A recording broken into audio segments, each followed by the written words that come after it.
شروع اللہ کا نام لے کر جو بڑا مہربان نہایت رحم والا ہے۔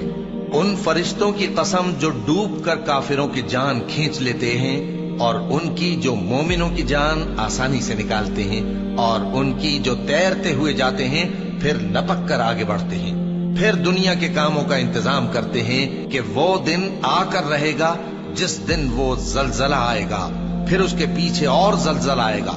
اس دن لوگوں کے دل خوف زدہ ہوں گے اور آنکھیں جھکی ہوئی۔ کافر کہتے ہیں کیا ہم الٹے پاؤں پھر لوٹیں گے؟ بھلا جب ہم کھوکھلی ہڈیاں ہو جائیں گے تو پھر زندہ کیے جائیں گے؟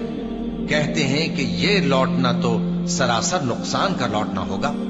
تو بس وہ ایک ڈانٹ ہوگی، اس وقت وہ سب میدان حشر میں آ جمع ہوں گے۔ بھلا تم کو موسیٰ کی حکایت پہنچی ہے جب ان کے پروردگار نے ان کو پاک میدان یعنی طویٰ میں پکارا اور حکم دیا کہ فرعون کے پاس جاؤ کہ وہ سرکش ہو رہا ہے، پھر اس سے کہو کہ کیا تو چاہتا ہے کہ پاک ہو جائے اور میں تجھے تیرے پروردگار کا رستہ بتاؤں تاکہ تجھ کو خوف پیدا ہو؟ غرض انہوں نے اس کو بہت بڑی نشانی دکھائی مگر اس نے جھٹلایا اور نہ مانا۔ پھر لوٹ گیا اور تدبیریں کرنے لگا، سو اس نے لوگوں کو اکٹھا کیا، پھر بلند آواز سے بولا، سو کہنے لگا کہ تمہارا سب سے بڑا مالک میں ہوں۔ تو اللہ نے اس کو دنیا اور آخرت دونوں کے عذاب میں پکڑ لیا۔ جو شخص اللہ سے ڈر رکھتا ہے اس کے لیے اس قصے میں عبرت ہے۔ بھلا تمہارا بنانا مشکل ہے یا آسمان کا؟ اللہ نے اس کو بنایا، اس کی چھت کو اونچا کیا، پھر اسے برابر کر دیا، اور اسی نے رات تاریک بنائی اور دن کو دھوپ نکالی، اور اس کے بعد زمین کو پھیلا دیا۔ اسی نے زمین میں سے اس کا پانی نکالا اور چارہ اگایا اور اس پر پہاڑوں کا بوجھ رکھ دیا۔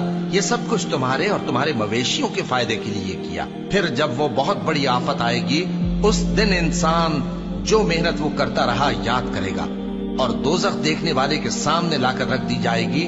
اب جس نے سرکشی کی اور دنیا کی زندگی کو مقدم رکھا تو اس کا ٹھکانہ دوزخ ہی ہے۔